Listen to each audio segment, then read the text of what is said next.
For the first time, naghayag ng sama ng loob laban kay Derek Ramsey ang pinakasalan niyang si Mary Christine Jolly. At ang kwento niya, binigyang pansin lang daw ng aktor ang kanilang anak nung siya'y magsasampa na ng kaso. May exclusive chika si Nelson Canlas. Eksklusibong nakapanayam ng GMA News ang asawa ni Derek Ramsey na si Mary Christine Jolly.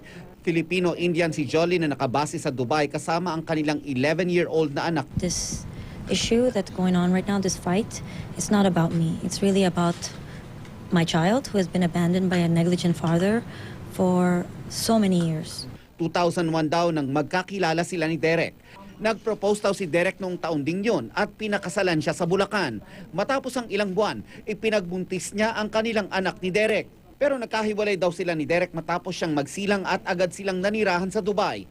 Hindi raw siya nagkulang sa pagsasabi at pagpapadala ng mga larawan sa aktor para ipaalala ang kanilang anak. 2011 daw nang magpa-DNA test si Derek para makumpirmang anak niya ang bata. The only reason why he really even wanted to see the kid or have anything to do with the kid because I threatened to sue him for this criminal act. Nagtatrabaho ngayon si Jolly sa Dubai at patuloy daw niyang binubuhay mag-isa ang kanilang anak. Totoo raw na may kalakihan ang halaga ng kanyang hinihingi kay Derek bilang pantusto sa nag-aaral nilang anak. It's really an amount that is in proportion to, the means of the child and in proportion to Derek's capabilities as a father.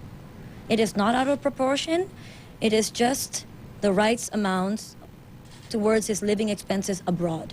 Hindi raw totoo ang sinasabi ng kampo ni Derek na hindi siya makapagbigay ng mga resibo at vouchers para patunayan ang mga gastusin ng bata. Nakatakdang magsumite ng reply ang kampo ni Jolly para sagutin ang counter affidavit ni Derek. Sa statement na ipinadala ng abogado ni Derek na si Attorney Joji Alonso, sinabi nitong sasagutin daw nila ang mga sinabi ni Jolly sa kanilang rejoinder affidavit. Nelson Canlas, Nakatutok, 24 Oras.